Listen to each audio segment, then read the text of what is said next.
For many of us, anger wasn't something that we learned to express safely. We didn't have good role models. So it was something we learned to manage around.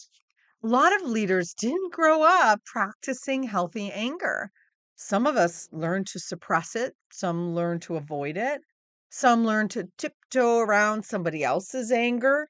In some homes, maybe only one person was allowed to be angry and everyone else had to adapt. You learn to read the room, you learn to stay quiet, you learn to keep the peace. And those coping skills can seem like strengths.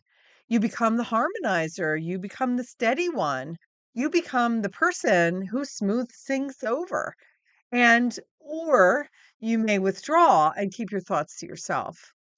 Dr. Julie Donley, and as a workplace stress expert and a leadership coach, I teach leaders how to lead with calm, clarity, and confidence, especially when emotions run high, because there's a cost when people feel that they have to manage around emotion. When leaders or teams are busy monitoring reactions, they contribute less, they have less energy for it, they take fewer risks. They're not going to speak up and share ideas or concerns. They stay safe and they stay smaller than they need to be. That affects creativity, performance, engagement. And this is important. This pattern doesn't just disappear because we grow up or we step into leadership.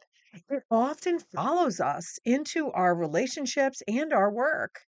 In my home growing up, for example, anger was not something that any of us could express safely except my father. The only one who was entitled to be angry was my dad. The rest of us, we learned to tiptoe around him.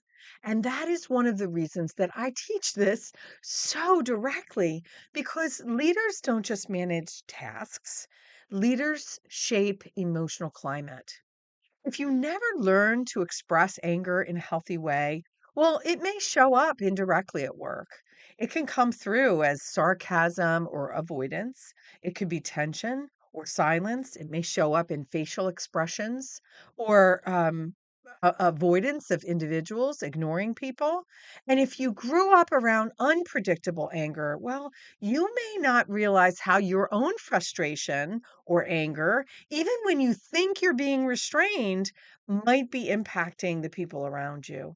And this is where calm, clarity, and confidence really matter. Calm helps you to notice what's happening in you. Clarity helps you to name it.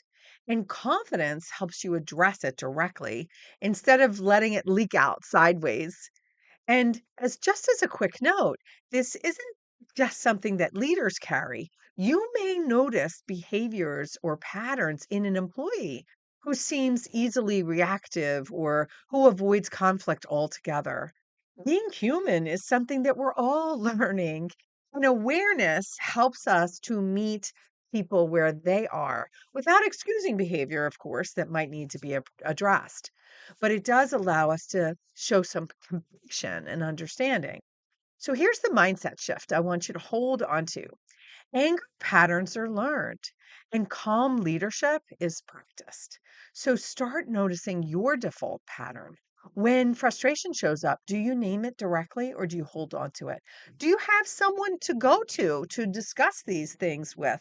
A lot of leaders come and hire a coach. They hire me because they don't have a safe space to talk about their emotions and learn ways of appropriately managing them. Do you avoid conflict until it builds, and explodes and builds a lot of stress? When you walk into a room, do people relax? "Oh, good, Julie's here. Everything's gonna be okay." Or do they brace? "Oh, no, Julie's here. What is she gonna do now?" You don't need to judge what you notice about yourself. You simply wanna understand what you're carrying forward because awareness gives you choice. Take a moment to reflect today on your leadership. What did you learn about anger growing up?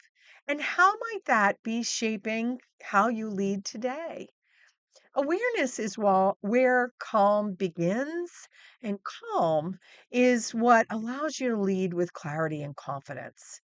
Now, in order to move at the speed of business, you must learn how to lead at the speed of people, and that starts with managing yourself.